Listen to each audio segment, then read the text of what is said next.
Hello, I'm James Ezimoha. Welcome to Africa News. Let's see your headlines.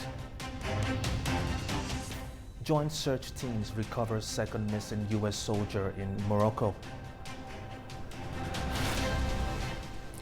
Côte d'Ivoire launches digital trade corridor platform. And Tanzania targets tourism boom with new global push.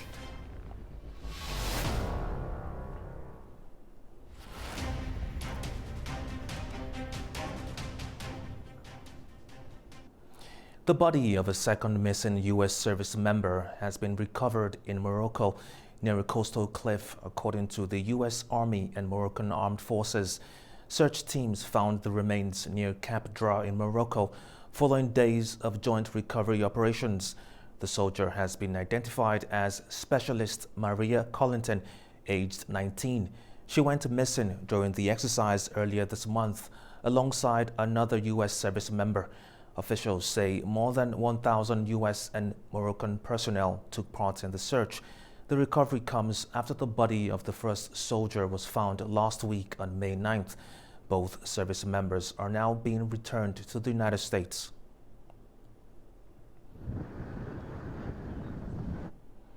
Congolese forces have moved into parts of South Kivu after M23 rebels withdrew from several positions in the east of the country. But the situation remains fragile, with residents returning to damaged areas as fighting continues elsewhere and mediation efforts push on.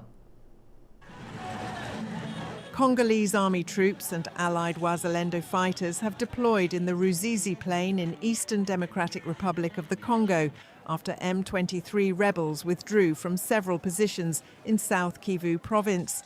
The armed forces of the DRC entered the town of Sange in pickup trucks and on foot, with patrols also seen securing surrounding areas. Residents were seen returning to the town as military presence increased. Local civil society officials said the situation remains fragile, with reports of looting and damage to homes during recent fighting. Today, with the arrival of the loyalist forces and the presence of the authorities, the town has mobilized and several residents have returned.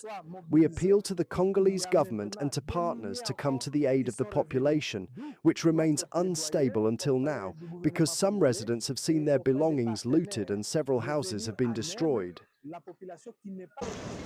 The developments follow renewed offensives in eastern Congo since early 2025, when M23 rebels captured territory across North and South Kivu.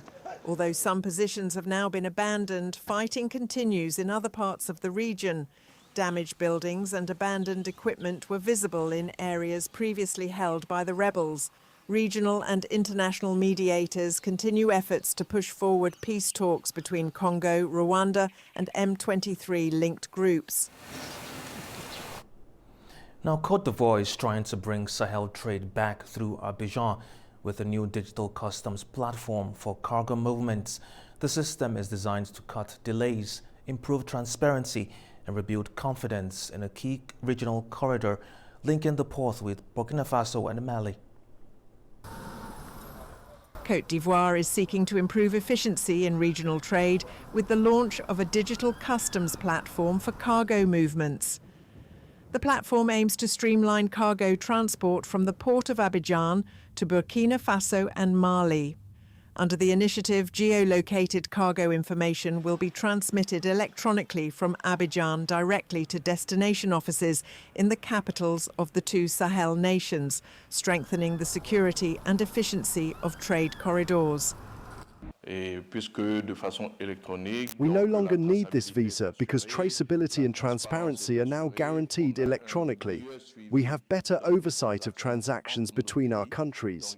There was therefore no reason to keep this visa, which in a way could create bottlenecks. There are numerous benefits to eliminating this visa. There will be greater fluidity in transport, less road hurdle and much greater transparency, making the management of data much easier. Analysts say the effort is important for intra-African trade and regional integration, adding that it has received broad support from stakeholders. In this project, everyone benefits in several ways. Malian and Burkinabe products will be able to transit through Côte d'Ivoire, generating revenue for the country. This will boost the vitality of the port of Abidjan, and all three countries will also save time, since in the past it took 3 to 4 days for the same procedure.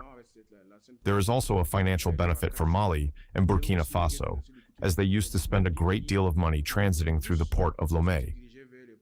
Côte d'Ivoire has historically served as a key transit route for goods heading to its Sahel neighbours.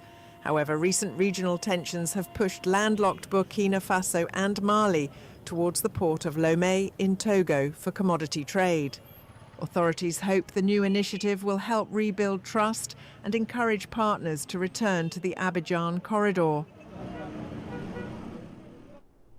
In South Africa, researchers are using low-cost sensors and artificial intelligence to track dangerous air pollution in real time.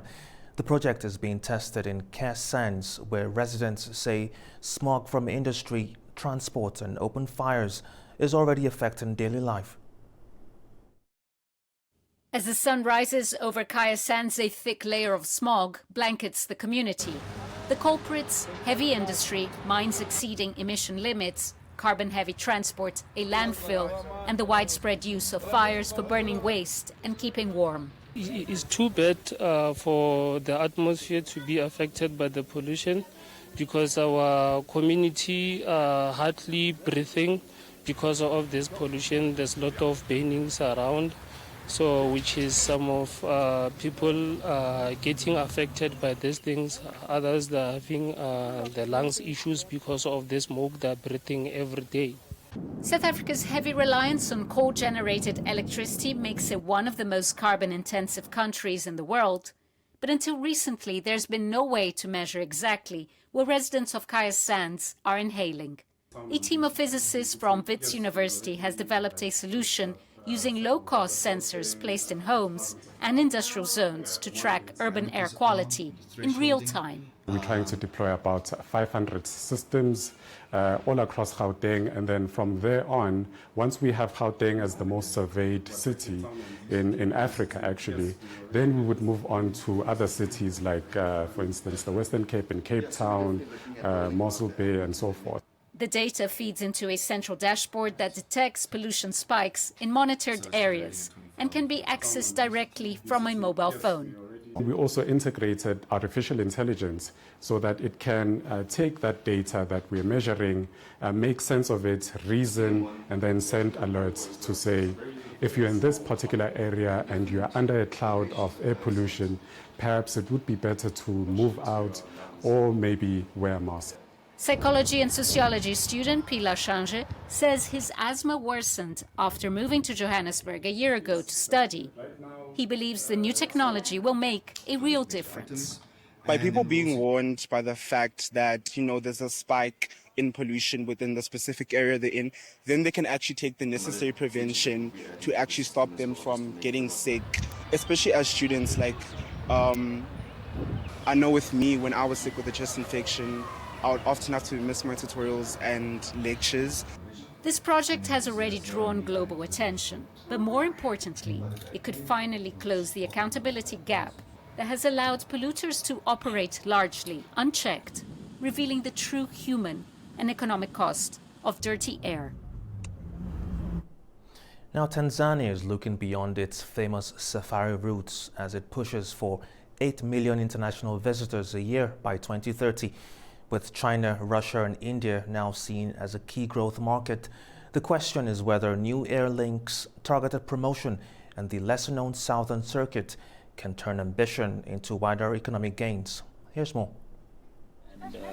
As I told you before, tourism is a key income source for many in Tanzania. To sustain livelihoods, authorities have set a bold target: attracting 8 million international visitors annually by 2030. We want to ensure that over the next 5 years, the tourism sector contributes 20% to our national economy, up from the current 17.5%. China, Russia and India have now been identified as key growth markets for Tanzania's tourism industry. Some hotels are already adjusting their services to appeal particularly to visitors from China.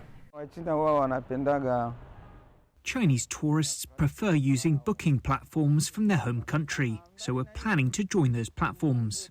We're also preparing to introduce a Chinese chef because we know many visitors appreciate having familiar food prepared professionally.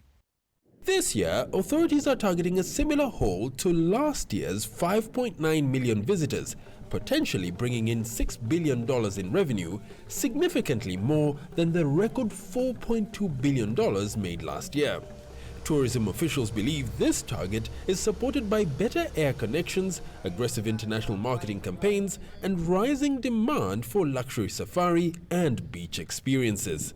Tour operators, however, say future growth will also depend on promoting Tanzania's lesser-known southern tourism circuit and not relying only on the north. Sisi kampuni yetu ina almost 4 years right now.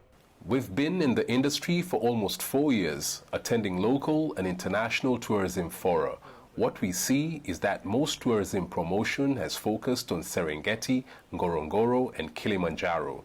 But the Southern Circuit also has unique attractions that many visitors around the world have never experienced. To meet its 2030 target, the government says it is investing in infrastructure, expanding tourism products, and promoting sustainable travel. Officials hope Tanzania's growing reputation as one of Africa's leading destinations will translate into broader economic benefits for ordinary citizens. All right, that's all we have today on African News. Thank you for watching. Stay tuned to AnewZ.